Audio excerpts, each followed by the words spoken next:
Your sweat glands number between 2 and 4 million, more than almost any mammal alive. And that single biological fact explains why you're wearing pants right now instead of fur. Stick with me, because the real answer involves lice, near extinction, and a Siberian needle that changed everything.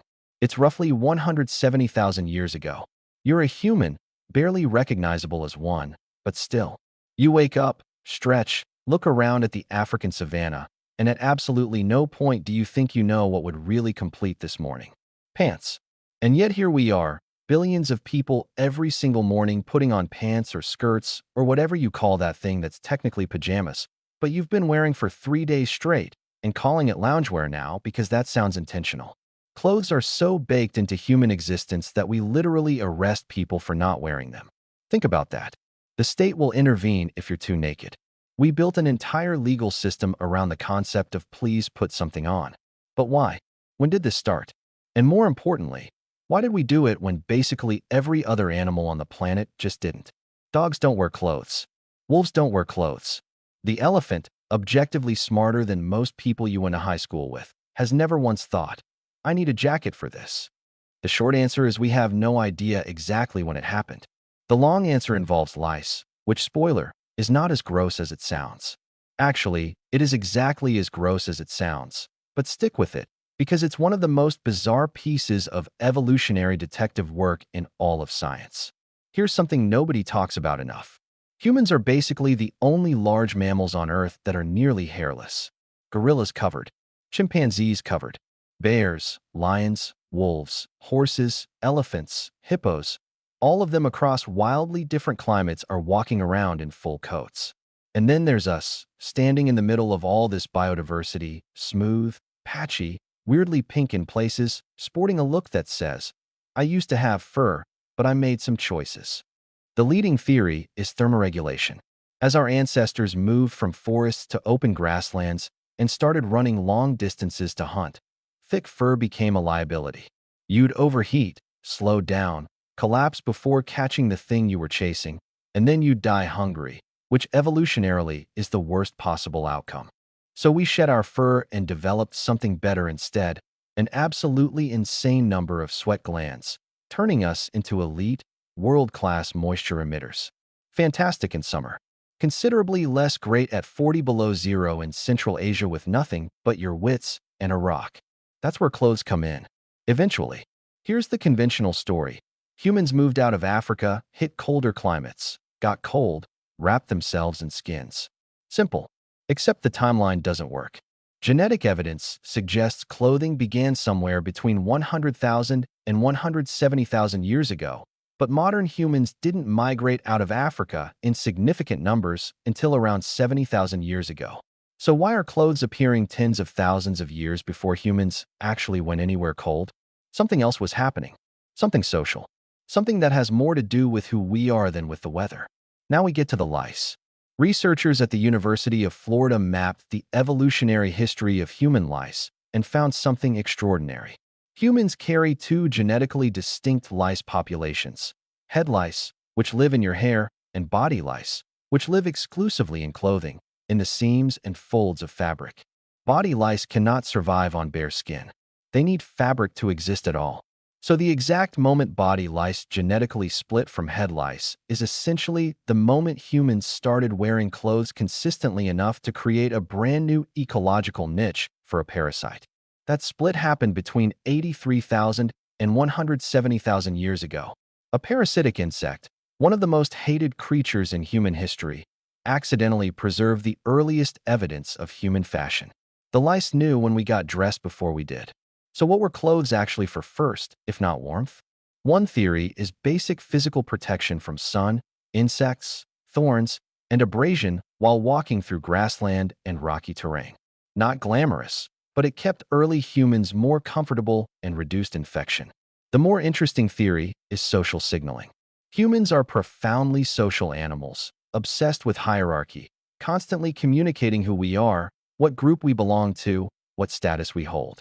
We have evidence of ochre body decoration dating back 200,000 years, before the lice evidence for clothing itself. We were painting ourselves before we were dressing ourselves. The leap from decorating skin to wearing a particular hide in a particular way isn't large. And once that hide is on, you start asking which hide and what it says about you. Welcome to the very first fashion industry, a small band of early humans on the savannah arguing over who gets to wear the leopard skin. For most of early human history, clothing was rough. A skin draped over the shoulders, held with a twisted cord, crudely cut with a stone flake. Functional, ungainly, the prehistoric equivalent of a bin bag. But around 50,000 years ago, something changes. Researchers find bone needles, actual needles with tiny eyes, designed for threading sinew and stitching material with precision. Fitted clothing, sewn seams, garments shaped to the body instead of just thrown over it. The oldest confirmed eyed needle was found in Denisova Cave in Siberia, carved from a hollow bird bone and polished to extraordinary fineness. Someone envisioned a tool that didn't exist, bored a clean hole through narrow bone without splitting it, and used it to join material with a controlled, repeatable stitch. That's not survival instinct. That's engineering. You can live without pottery. You can live without cave paintings. In glacial Siberia, without properly fitted clothing sealing heat against your body, you cannot. And here's where it gets stranger, because we weren't the only ones doing this. Neanderthals were processing hides systematically, using tools clearly designed for leatherwork and showing physiological adaptations to serious cold. Clothing for them wasn't optional. Then there are the Denisovans, the mysterious third human lineage we only discovered in 2010 from a single finger bone, found in those same Siberian layers alongside the needle, along with pierced and polished ornaments suggesting symbolic thinking and possibly garment decoration. A people we barely know existed were already thinking about how they looked. So the impulse to clothe the body wasn't ours alone. Multiple human species, in different environments, arrived at the same solution independently. Which raises a genuinely unsettling question. Is clothing a human thing? Or is it simply what any sufficiently intelligent, cold, social creature eventually figures out? Sit with that for a second, because the answer might say less about us being special and more about what intelligence inevitably does when it gets cold enough and lonely enough. Now, before we get to the part of this story where we almost vanished entirely, I want to know something from you.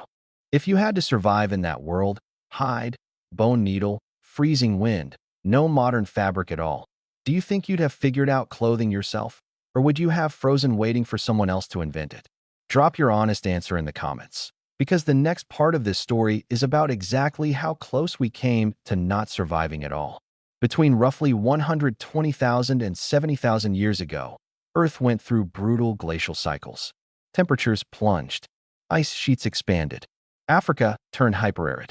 Food sources collapsed. The human population may have crashed to somewhere between 10,000 and 30,000 individuals. We nearly went extinct, as a species, before we'd even properly started. For the survivors pushing north into Europe and east into Central Asia, clothing stopped being a social signal and became the thin line between life and death. A properly constructed garment traps warm air against the body and protects the wrists and neck, where blood runs closest to the surface and heat escapes fastest. The groups with the needle, the thread, the knowledge of preparing and layering hide survived. They had children. Those children learned the same skills.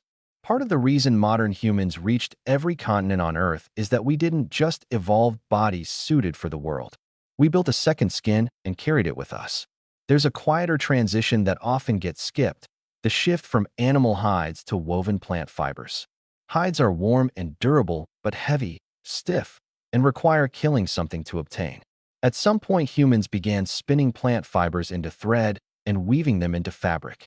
The oldest known twisted plant fiber was found in a cave in the Republic of Georgia, dating back roughly 30,000 years, and crucially, it was already dyed in multiple colors. Already decorative. Already communicating something beyond function.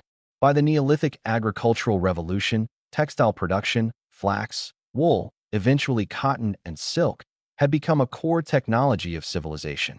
Entire trade routes were built on it. Empires were financed by it. Wars were fought over it. All from a cold, naked primate with clever hands and a sliver of bone. So why did ancient humans start wearing clothes?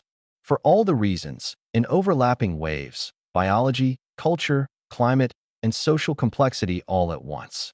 It started as protection from thorns and sun. It became social signaling almost immediately, a way of saying who you are to everyone judging you around the fire. It became survival technology when the climate turned hostile. And it became language, art, and identity as we grew more complex. Given who we are, social, symbolic, status-obsessed, and freezing half the time, it was probably inevitable. You are doing exactly what that person on the savannah was doing, wrapped in ochre-stained hide, figuring out how to signal something about themselves to the people standing around the same fire. 150,000 years of human history, and what connects you to them directly, without interruption, is the simple fact that you got dressed this morning. We get cold, we get creative, we get dressed, and then we spend the rest of our lives complaining we have nothing to wear. Some things genuinely never change. If this kind of deep dive into the strange, hidden history behind everyday things is your kind of rabbit hole, subscribe, because there's a lot more of this buried in places you'd never think to look. See you next time.